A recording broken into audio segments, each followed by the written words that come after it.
Hi students, and welcome to the online lecture for today's non-snow snow day. I wanted to talk to you a little bit about imagery today because I noticed in some of your reading journals that you aren't quite feeling confident in making meaning from a story, and yet you're noticing the imagery in the story. So I want to talk today about how images can lead you to meaning. And I also want to say that I'd like to encourage you to trust your own instincts more. Most of you in your reading journals are saying things like, I don't think I quite got what this story meant, and then as you're explaining what you think it means, you hit on exactly what the story meant. So trust that you are capable to read these stories and find meaning, and that you know what you're talking about. I also want to say that I have graded at least one of your reading journals so far and provided you with feedback, so be sure to check that out on Blackboard. I'll continue to update grades on subsequent reading journals as I'm able. So without further ado, let's talk about imagery.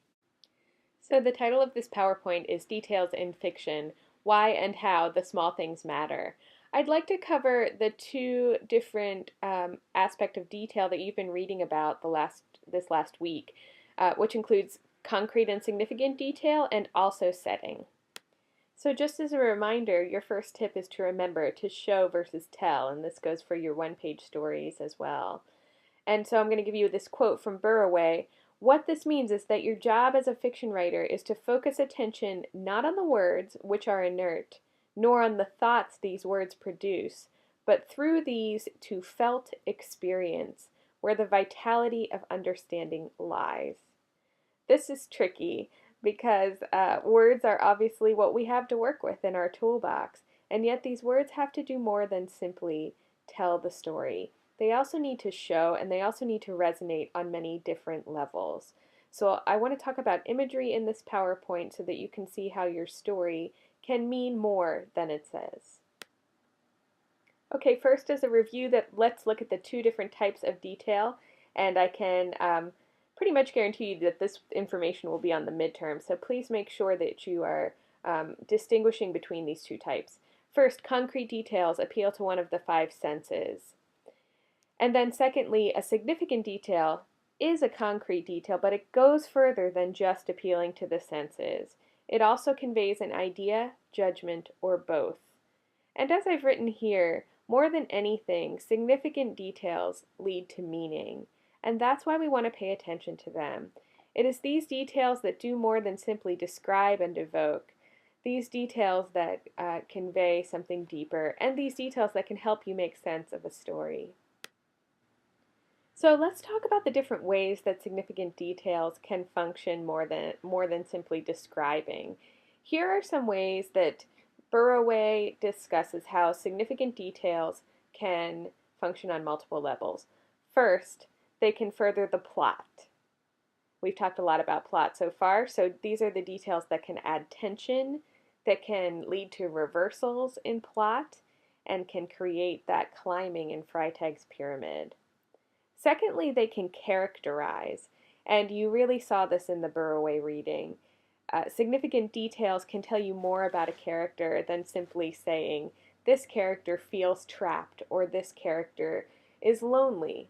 The objects that you portray that character as possessing can show us a lot about who they are on the inside. Thirdly, significant details can express mood and tone of the story. Then they can also compare and contrast the inner life of a character to that outer mood or tone, or to the outer setting, and you saw this in the setting chapter in your book. Then significant details can continue the metaphor, and we're going to talk about image clusters in a little bit, but metaphors and images that continue to repeat themselves again and again in a story are definitely elements to pay attention to because they tend to really enforce a meaning. And then finally, significant details can draw us into a specific place and era. And so this makes the story more realistic, more meaningful, and can work with the elements above to function on more levels than one. So now I'd like to look at a particular short story that you read for homework and talk about how details are functioning. So let's look at Mud by Jeffrey Forsyth. The first thing I did when reading this story is to just catalog all of the concrete details I noted in the opening paragraph. Remember, your opening paragraph can really set up a lot of the tension in the story and also give you a sense of what's at stake. So here are some of the concrete details I came up with. Kitchen table, seat, obviously mud, flattened hair, pale skin darkened by mud, that process of digging out of the grave. And I want to note here that verbs can also lead to imagery, so that act of digging is a very important concrete detail, I think. Night versus morning, so the relatives are described as digging out at night, but the scene is taking place in the morning, and a glass of tomato juice. So now the question to ask is, which of these details is not only concrete, but also significant, and why? What I've done is I've put together a few slides for you where I've looked at what are called image clusters. These are images that keep repeating themselves again and again throughout the story. So within these clusters, I've noted what images get repeated, and I want to show you how those significant details within image clusters can create meaning.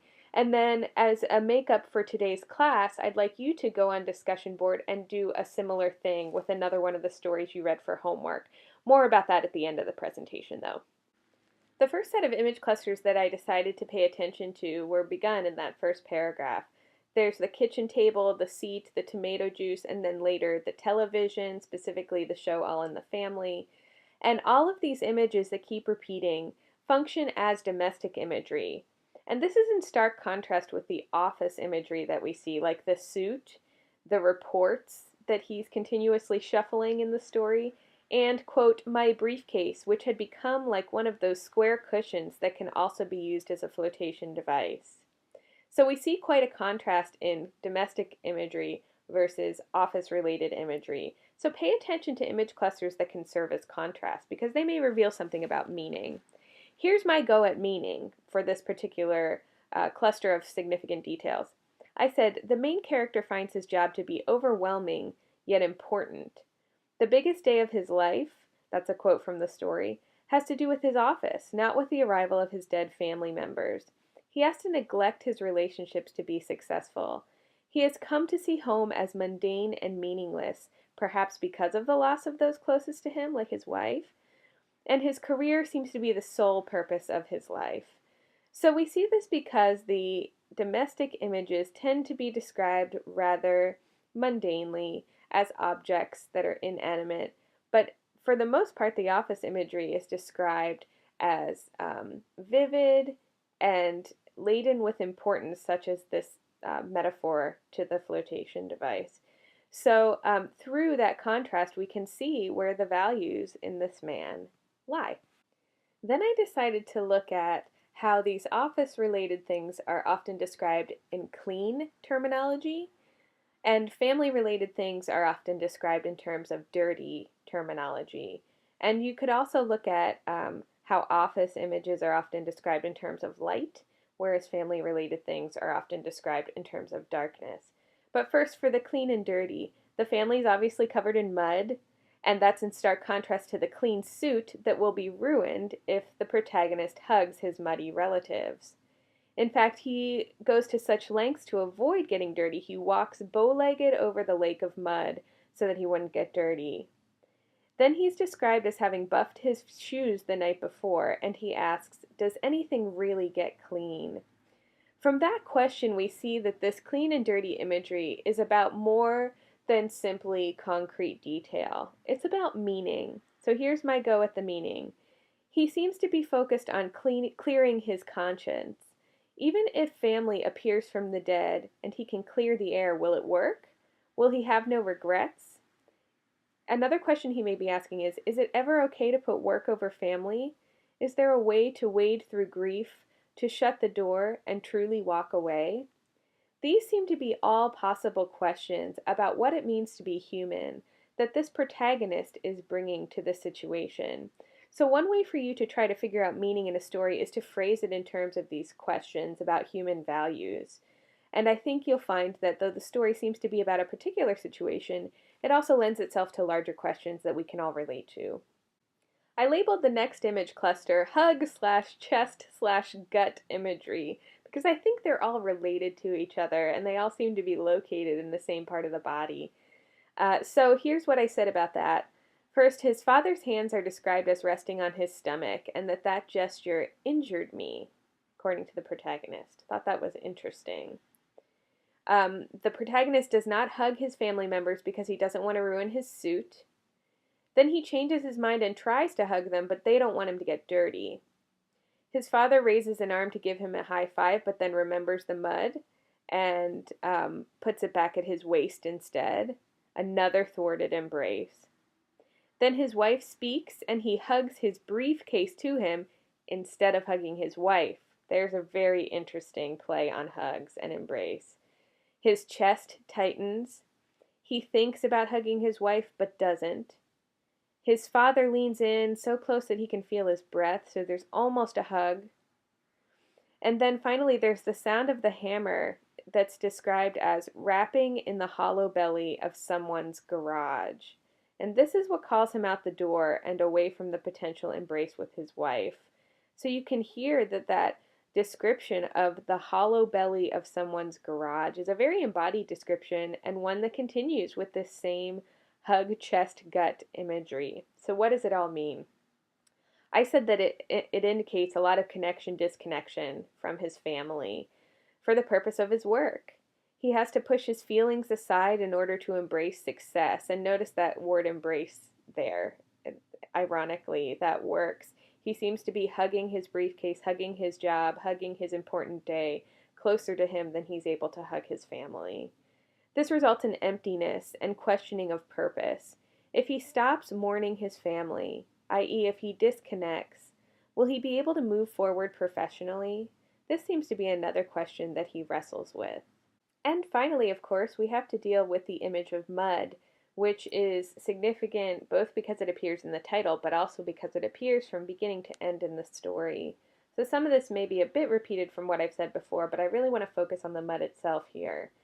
It covers the family members. It threatens the protagonist's important day. It's tracked all over the carpet and drips on the remote. It's described as darkness, contrasting with the grandmother's paled skin, and it's compared to the shoe polish. And this is until the final paragraph where I see an interesting reversal that potentially could be construed as a crisis action, a change in the character. Suddenly he says, there must have been mica in the mud because his father's legs sparkled when sunlight entered the room. So that is a distinct change in imagery, and this is another thing you can look for when trying to find meaning in a story. If the imagery changes from dark to light, clean to dirty, etc., you want to pay attention to that change because it probably also indicates a change within the character.